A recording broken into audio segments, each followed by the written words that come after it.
बिस्मिल्लाहिर्रहमानिर्रहीम। अस्सलाम वालेकुम डियर स्टूडेंट्स, मैं हूं आपका बायोलॉजी इंस्ट्रक्टर उबैदुर्रहमान बेग।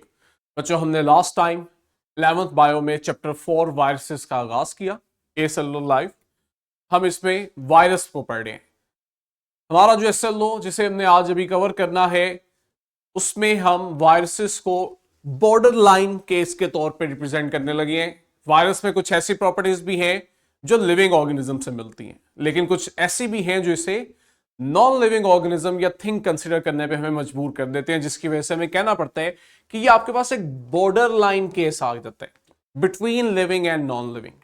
जैसे एग्जाम्पल के तौर पे अगर हम इसके कुछ ऐसी प्रॉपर्टीज देखें जो लिविंग ऑर्गेनिज्म से मिलती जुलती हैं, तो उनमें आप सबसे पहले देखोगे कि इनके अंदर very important characteristic of living organism, ये रिप्रोड्यूस कर सकते हैं। हाँ, वो एक अलग बात है कि खुद से नहीं कर सकते, इसके लिए इन्हें अपने होस्ट सेल की मेटाबॉलिक मशीनरी चाहिए, यानी कि इनके अंदर जो सेल स्ट्रक्चर है वही एग्जिस्ट नहीं करता, ये एसेलुलर है।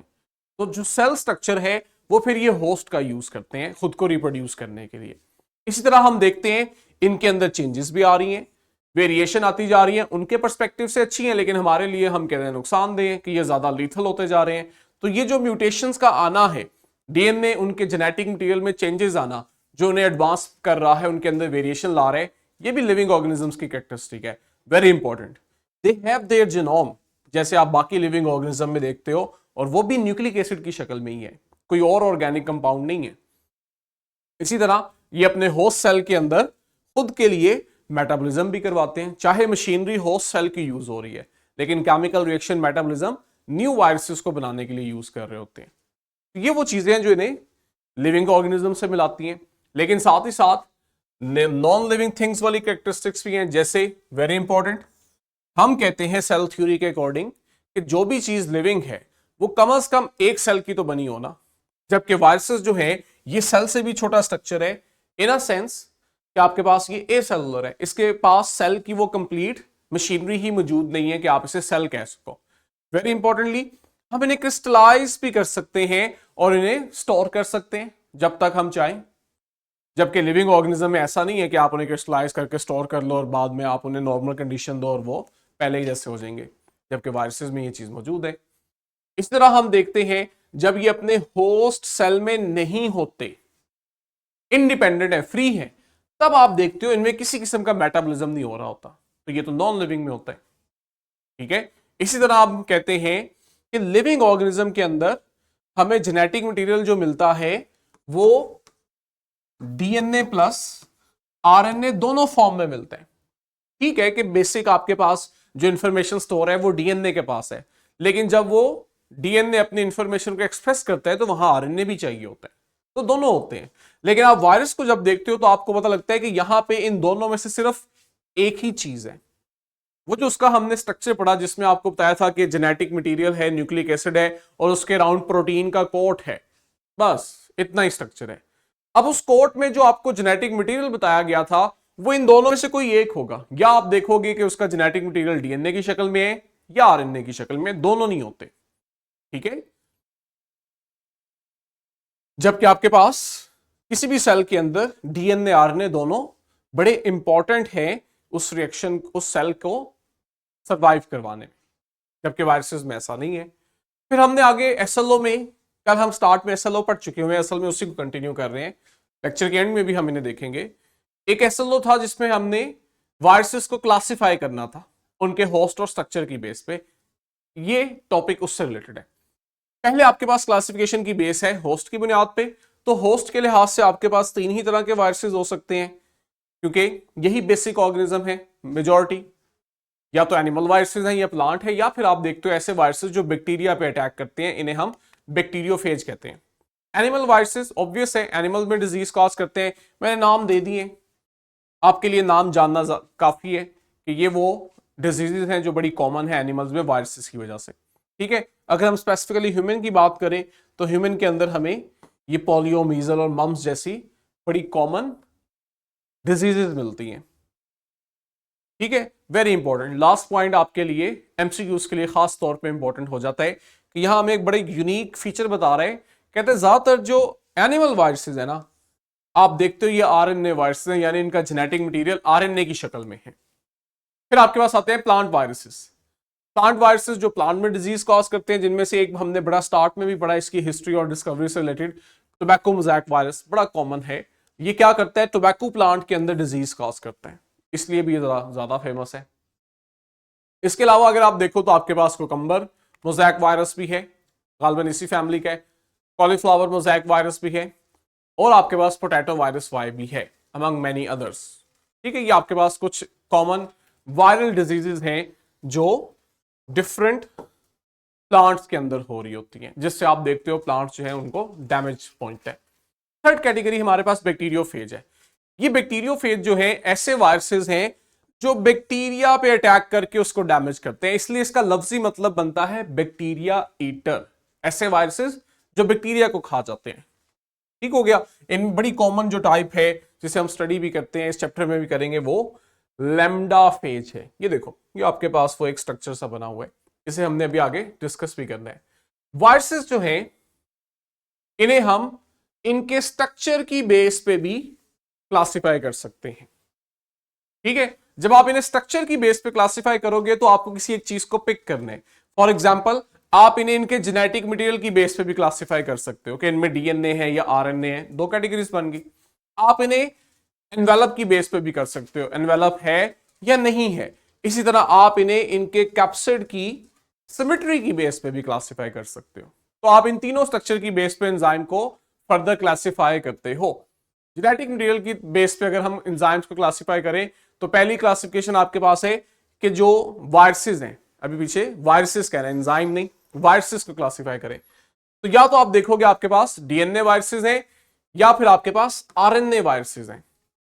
डीएनए वायरसेस जो हैं ये इसलिए डीएनए वायरसेस हैं कि इनका जो जेनेटिक मटेरियल है वो डीएनए की शक्ल में मौजूद है। और इसमें भी फिर जब आप डीएनए को देखते हो तो आपके पास दोनों सिचुएशन होती है। इनका डीएनए डबल स्ट्रैंडेड भी हो सकता है और सिंगल स्ट्रैंडेड भी हो सकता है। ये हमारे पास इनकी रिलेटिव एग्जांपल्स हैं, पार्वो वायरसेस और हर्पस वायरसेस, जिनमें मैंने आपके पास सिंगल और डबल स्ट्रैंडेड डीएनए भी दिखाया है। इसके बरक्स आपके पास आरएनए वायरसेस हैं जिनमें इनका जेनेटिक मटेरियल आरएनए बेस्ड होता है। ये भी फर्दर क्लासिफाई होते हैं सिंगल और डबल स्ट्रैंडेड आरएनए, यानी आपके पास आरएनए सिंगल स्ट्रैंडेड भी हो सकता है जो कि नेचुरल है, लेकिन इसके बरक्स हम देखते हैं कुछ वायरसेस में डबल स्ट्रैंडेड आरएनए भी होता है, जैसे रोटा वायरस। ठीक, हाँ, वेरी इंटरेस्टिंग। जो आपके पास सिंगल स्ट्रैंडेड आरएनए वायरसेस हैं इनमें भी आगे दो कैटेगरीज हैं जिनके लिए हम टर्मिनोलॉजीज यूज करते हैं, पॉजिटिव सेंस और नेगेटिव सेंस। ये बड़ी इंपॉर्टेंट है, ये खुद आपको इन टर्मिनोलॉजीज से अभी मैंने यहां ग्रेड 11 में ही इंट्रोड्यूस करवा दिए, जबकि आप यूनिवर्सिटी में इन टर्मिनोलॉजीज को पढ़ोगे जब कोई बायोटेक्नोलॉजी वाली फील्ड में गया।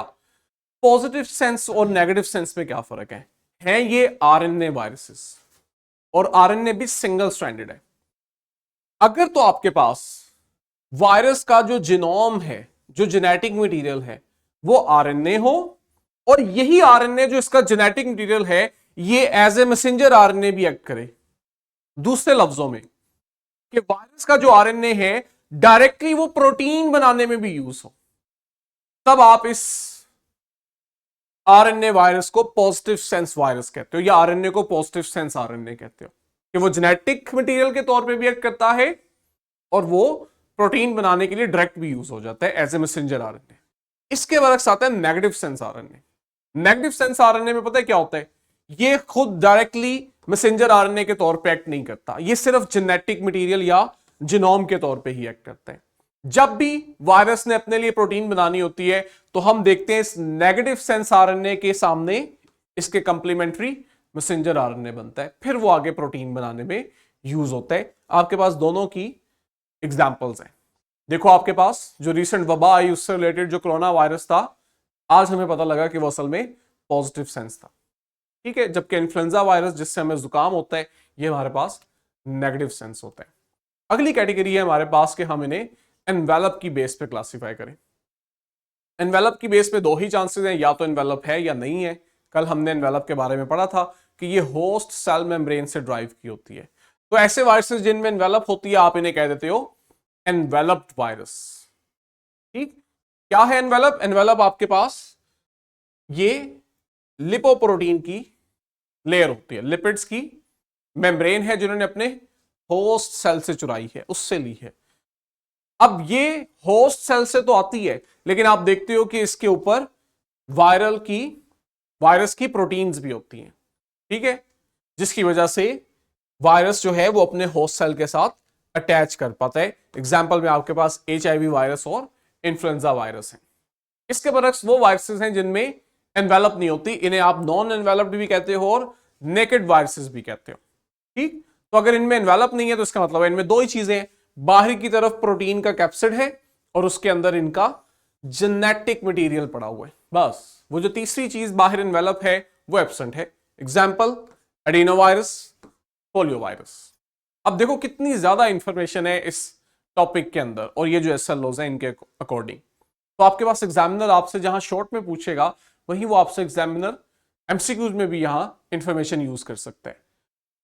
अगली कैटेगरी आपके पास है स्ट्रक्चर की बेस पे कैप्सिड सिमेट्री की बुनियाद पे, कि हम एंजाइम्स को उनके कैप्सिड की शेप के लिहाज से भी कैटेगराइज करते हैं, जिनमें पहली आपके पास हेलिकल वायरसेस आते हैं। हेलिकल वायरसेस जो है इनके कैप्सिड हेलिकल शेप के होते हैं। हेलिकल शेप क्या होती है? ये, ठीक है। अभी हम इनकी एनिमेशन भी देखेंगे। यहां पे हम देखते हैं कि जब कैप्सिड बन रहा होता है ना, तो कैप्सिड की जो प्रोटीन्स है कैप्सोमेयर, ये खुद को स्प्रिंग लाइक स्पाइरल या हेलिकल शेप के अंदर, स्ट्रक्चर के अंदर खुद को ऑर्गेनाइज करती हैं। किसके अराउंड? जो इनका जेनेटिक मटेरियल है न्यूक्लिक एसिड। ये ब्लैक, ये आपके पास न्यूक्लिक एसिड है। इस न्यूक्लिक एसिड के अराउंड अगर आप देखो, ये जो कैप्सोमेयर्स हैं ये हेलिकल फॉर्म के अंदर अरेंज हुए हैं, तो इनकी फिर कैप्सिड सिमेट्री हेलिकल हो जाती है, इसलिए हम इन्हें हेलिकल वायरसेस कहते हैं। ये ले जी, हमारा बड़ा फेमस टोबैको मोज़ैक वायरस इसके एग्जांपल है। अगली आपके पास कैटेगरी आती है आइकोसाहेड्रल वायरसेस। आई होप आपने ये टर्मिनोलॉजी केमिस्ट्री में पढ़ी होगी। ये वो वायरसेस होते हैं जिनकी कैप्सिड की शेप आइकोसाहेड्रल होती है, और आइकोसाहेड्रल जो है ये पॉलीहेड्रोन है, जिसमें हम देखते हैं 20 इक्विलेटरल ट्राइएंगुलर फेसेस होते हैं, ठीक है। ये हमें दिखने में कुछ इस तरह का नजर आ रहा होता है। ये आपके पास स्मॉल सर्कल जो हैं इस कैप्सिड के यूनिट्स हैं, जिन्हें आप कैप्सोमेयर कहते हो। और ये आपके पास देखो इस तरह से इक्विलैटरल ट्राइएंगुलर शेप में अरेंज हुए हैं, और टोटल आप देखते हो इस तरह से इनके 20 फेसेस बन जाते हैं। ये जो आपके पास कैप्सिड की सिमेट्री है ये आइकोसाहेड्रल है।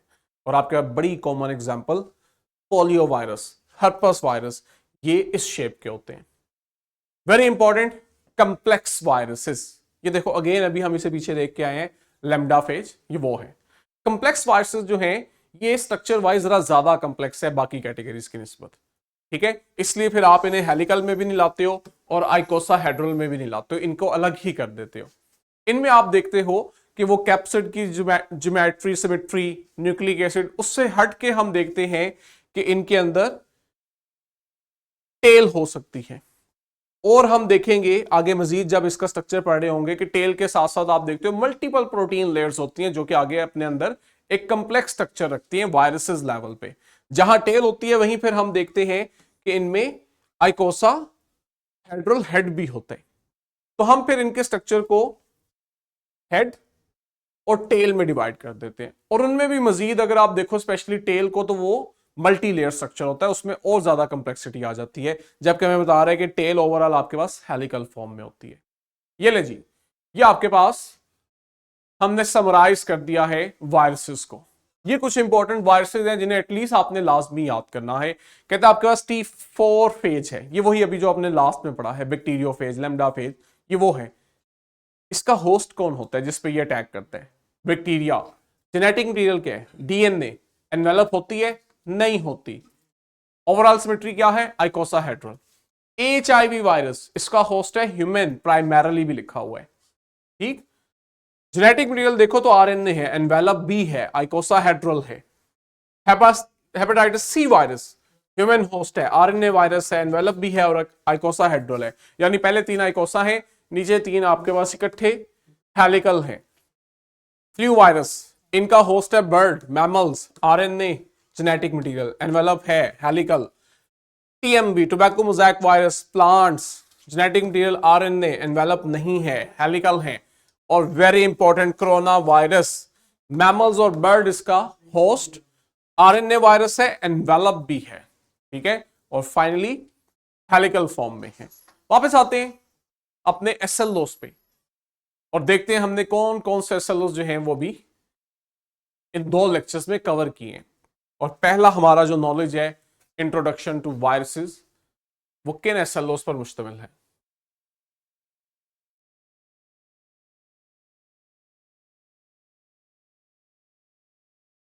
इसके साथ आपके पास वीडियो लेक्चर में इसकी वर्कशीट है, क्वेश्चन बैंक है। वर्कशीट पे हमने स्पेशल मेहनत की है, उनको आपने देखना है। क्वेश्चन बैंक भी इंपॉर्टेंट है, लेकिन वर्कशीट एक एक्स्ट्रा चीज होने के नाते बच्चा बाज का समझता है कि इनकी सिग्निफिकेंस इतनी नहीं होगी, लेकिन आपका जो नया एसएलओ बेस्ड एग्जामिनेशन सिस्टम है उसमें आप लोग देखते हो कि उन्होंने मॉडल क्वेश्चन पेपर में डायग्राम बेस्ड क्वेश्चन भी इंक्लूड किए हैं, और वो डायग्राम बेस्ड क्वेश्चन पर आपकी प्रैक्टिस के लिए हम वर्कशीट में ऐड करते हैं। तो ये वो आपके एसएलओस हैं 3, जिन्हें इस स्लाइड में कवर किया गया इस टॉपिक के अंदर, जहां हमने वायरसेस का स्टेटस जस्टिफाई किया है कि ये लिविंग और नॉन लिविंग थिंग्स के दरमियान की चीज है, ठीक है। वायरसेस की हिस्ट्री को पढ़ा है उनकी डिस्कवरी से ऑनवर्ड, और लास्ट में हमने वायरसेस को क्लासिफाई किया है on the basis of their host and on the basis of their structure. अब मैं आपको इनकी एनिमेशन भी दिखाता हूं। ये जो वायरसेस हैं, एक नजर हम इनको एनिमेशन में भी देते हैं। मोज़ैक में इनकी एनिमेशन है, थोड़ा सा हमें टाइम लगेगा, कुछ साइड ये ब्राउज होगा कुछ सेकंड में। तो आपको मैं इन तमाम इंपॉर्टेंट वायरसेस को दिखाता हूं कि ये आपके पास 3D स्ट्रक्चर किस तरह का रखते हैं, इनकी अपीयरेंस किस तरह की है, और अगर इनमें मजीद कोई कैटेगरी हुई तो हम वो भी देखेंगे। ओवरऑल स्ट्रक्चर क्या है इस पे आपने एम्फोसिस करना है, क्योंकि इन्हीं में से कुछ इंपॉर्टेंट वायरसेस जो हैं, HIV वायरस, सिर्फ वायरस लिखें, HIV virus, bacteriophage, flu virus, ये हमने आगे इस चैप्टर में पढ़ने हैं, इसलिए स्पेसिफिकली मैं आपको इन्हें दिखाना चाह रहा हूं।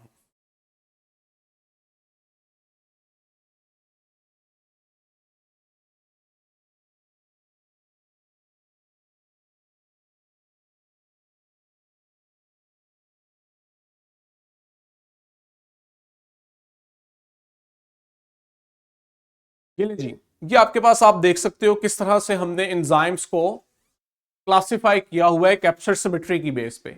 या आपके पास हेलिकल हो सकता है वायरस, नॉट एंजाइम, वायरस, ठीक है। या फिर आप देखते हो आपके पास वो आइकोसाहेड्रल हो सकता है, क्या आपके पास इसकी ज्योमेट्री है, अगर आप इसे देखना जाओ 20 फेसेस वाली ज्योमेट्री, ठीक है। और ये आपके ऊपर पास जो ऊपर स्ट्रक्चर्स है ना, ये असल में इनकी वो प्रोटीन्स हैं जिसकी मदद से ये अपने होस्ट सेल के साथ अटैच होते हैं। या फिर आप कहते हो कि ना तो वो आइकोसाहेड्रल है और ना ही वायरस हेलिकल है, ये आपके पास एक कंप्लेक्स स्ट्रक्चर है जिसमें एक पोर्शन उसका हेड है और दूसरा उसका साइज है। हमने कल भी ये वीडियो देखी थी कि किस तरह से आप साइज को प्रोपोर्शनेट करके फर्क जान सकते हो। ये आपके पास टोबैको मोज़ैक है जिसकी एग्जांपल भी हमने देखी। ये असल में वो हेलिकल ज्योमेट्री है, देख रहे हो, ये देखो अंदर से होलो है, जो इस चीज को शो कर रहा है कि आपके पास हेलिकल है, कि अंदर यहां उसका जेनेटिक मटेरियल होता है और कैप्सोमेयर इस तरह से अरेंज होके इसको हेलिकल सिमेट्री देते हैं। बैक्टीरियोफेज पे आओ, ये रहा, बल्कि अगर हम स्ट्रक्चर भी देखें, ये देखो, ये इस तरह से इसके अंदर इसका जेनेटिक मटेरियल है येलो कलर का, और आप देख रहे हो उसके अराउंड किस तरह से प्रोटीन के यूनिट कैप्सोमेयर अरेंज होते हैं और हेलिकल स्ट्रक्चर बनाते हैं।